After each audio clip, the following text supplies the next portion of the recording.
अस्सलाम वालेकुम।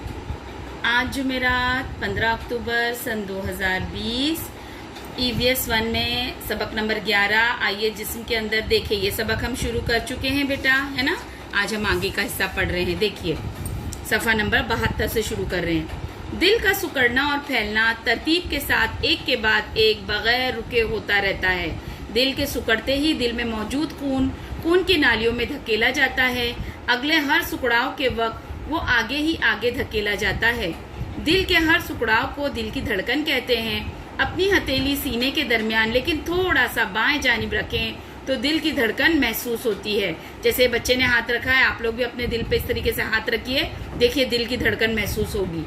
कलाई पर जिल्द के बिल्कुल करीब से जाने वाली खून की नाली होती है, वहाँ उंगली रखें तो ये धड़कन हमें महसूस होती है। इसी को हम नफ्स की हरकत कहते हैं। ये देख रहे हैं, ये नफ्स है, ठीक है।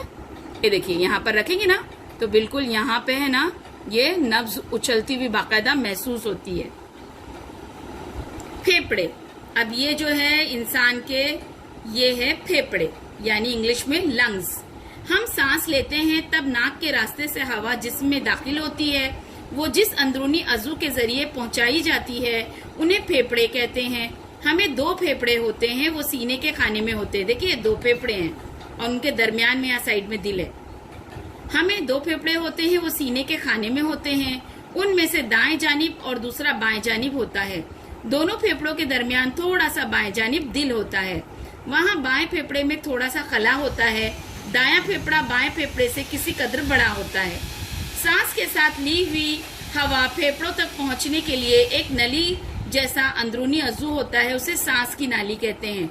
सांस की नाली आगे जाकर दो शाखों में तकसीम हो जाती है। इन शाखों को शॉप कहते हैं। सांस लेने पर फेफड़े थोड़े फैलते हैं, इसीलिए सीना भी फूलता है। दिल और फेफड़ों के काम एक दूसरे पर मुनहसिर होते हैं। ये दोनों आज़ा अहम हैं। ये सीने के खाली खाने में पसलियों के पिंजरे में होते हैं, इसलिए महफूज रहते हैं। दिमाग, ये पसलियों का जो पिंजर है, देखिए मैंने आप लोगों को फोटो में भी बताई हूँ, उसके अंदर फेफड़ा किस तरीके से रहता है। टीचर ने आप लोगों को आज फिर से PDF सेंड करूंगी, देखना। दिमाग, सर के खाने में मौजूद दिमाग हमारा बेहद अहम अंदरूनी अज़ू है। हमारी तमाम हरकत और सकनात पर दिमाग का काबू रहता है। देखो सर के खाने में यहाँ दिमाग है। गुस्सा आना, खुश होना, गमज़दा होना जैसे तमाम जज्बात का एहसास हमें दिमाग में होता है।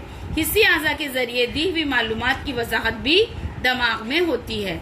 दिमाग जख्मी हो तो इंसान मुस्तकिल तौर पर अपाहिज हो सकता है या उसकी मौत का अंदेशा होता है, इसलिए दिमाग की मुकम्मल हिफाजत जरूरी होती है। यही वजह है कि कुदरत ने दिमाग पर खोपड़ी का गिलाफ चढ़ाया है, इसीलिए उसके ऊपर सब खोपड़ी है। और क्यों आपको बोला जाता है कि एक दूसरे को सर पे मत मारिए, सर को चोट लगने से बचाइए। क्यों? क्योंकि दिमाग जो है हमारे जिस्म को, पूरे जिस्म को कंट्रोल करता है, इसलिए दिमाग पर कभी भी चोट लगनी नहीं चाहिए। दिमाग यानी सर पर आपके। इंसानी जिस्म की साख बेहद पेचीदा है। हमारे जिस्म के अफ़ाल अच्छी तरह अंजाम पाएं, इसके लिए जिस्म में कई अंदरूनी आज़ा होते हैं। उनकी साख्त और अफ़ाल की मालूमात बहुत दिलचस्प है। बड़े होने पर आप ये मालूमात ज़रूर हासिल कीजिएगा। इस सबक में आपको बड़ी एकदम आसान ज़बान में दिमाग, दिल, फेफड़े और इनके बारे में बताया गया है। लेकिन जब आप बड़ी क्लासों में जाओगे ना बेटा, तो इन चीज़ों के बारे में डिटेल से पढ़ोगे, ठीक है। तो आपको क्या करना है, आज ये सबक एक बार पढ़ना है।